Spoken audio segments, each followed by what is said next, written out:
Some of the musicians are idiots, I'm sorry to say. Mugenda ne mwekola ebintu ebyekisiru ne muloza tebagenda bagambako. Are you going to suffocate the whole country? Katogenda kwata buli omwaka ogerako because oli muyimbi. Nalabye kana akana ka Brunoke. Music ya kulema banda bafiki famaika bali mu studio oli mu kusiba ba TikTok. Brunoke, which song do you have that is latest? Banda bonna bakuba concert mu Uganda gwe Brunoke oli wa Farida Nakazi. Why you got to bury that already? Farida's time is already expired. She's extinct like a volcano. Brunoke. Leave that boy alone. Omwana mufachi naye. Baba teda amanyi lwaki temukwata ffe. Brunoke waba wakitalo nnyo n'abasiba omwana. Why don't you arrest us? Lwaki tokwata kuyisima? Ne tukutenda amanyi kaye taliwo wisdom kaye. Kwata kwabe ense kutenda amanyi. Otegere engeri gye tuzitowa. If you think jakana naduli kiri wano kijakana naduli kyepulikinga tribalism ngatyo temukikwata. Katogamba oli wa TikTok yakoze ebikolobero ebingi. Don't target weak people. His Excellency Jajja Tehabulwa abantu bamuvumye wano ne mutabaniwe ngata ina gwakwata. You ignore.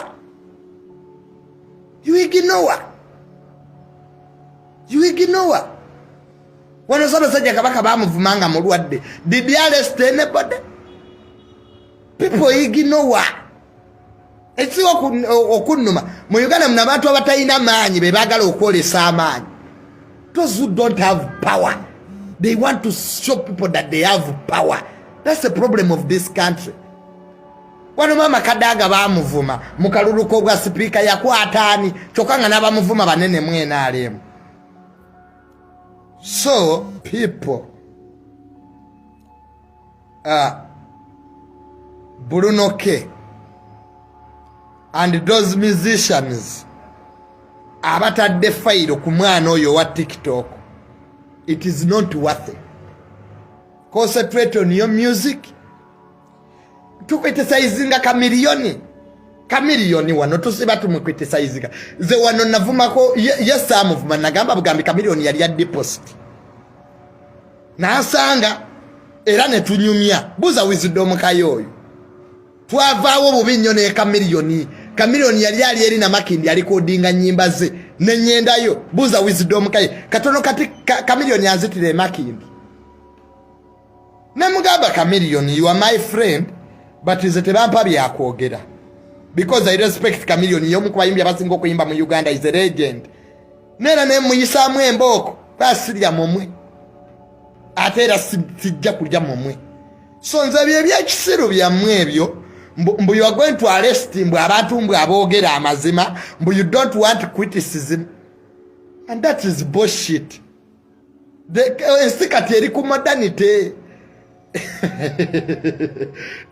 Kati President Museveni kumanyi gayi na singa yakakwata bameka gendo toekeko CBS fisajja biriawo ku CBS awo bina programs baba jita kasa meme bifuma Museveni okufaako obufu wano honorable Ssemujju yayimirira mu parliament na criticizinga Prime Minister Mama Nabbanja. Mama Nabbanja nagamba Ssemujju, what do you want me to give you? Oyagala nkuwe eki Ssemujju? Nga Mama Nabbanja yabuuza Honorable Ssemujju, what do you want from me? Yeah. So, don't take people to prison over nothing. If the police is working, tunonya abatta abantu mu bijambiya. That's what Ugandans want. Ugandans want you munlete abatta abantu mu November omwaka oguwedde. But how can you open one so these younger boys of social media? Kazeta malembera wano nenvuma abakulu jenkerera okukima sente because bakimanyi junior njagala sente. I need money. Jano mwozi akampita ku birthdays esatu. I need the money. Twagala sente. Government eno bwogigambo bulungi tekuwa. Omala bavuma ne bategeera. a precedent has been set that people who abuse government are the ones who get jobs. Kati abana mukwata baki. Checho government cheyateekawo. Jobs are not given on who has higher qualifications. Gwe take esimu yo bavume, they will call you. They will call you. There are so many politicians bali mu byabufuzi, they were once in DP.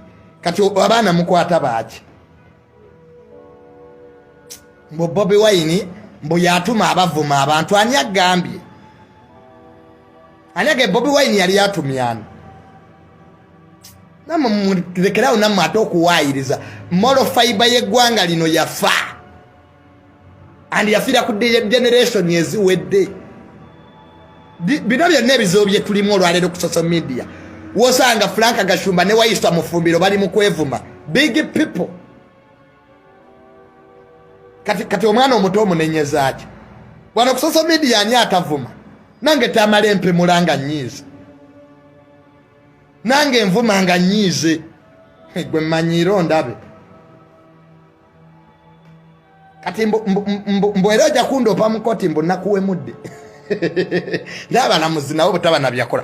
Kali ngatama lonteka mukoti my road of justice. Lwaki temukwata bali banguzi.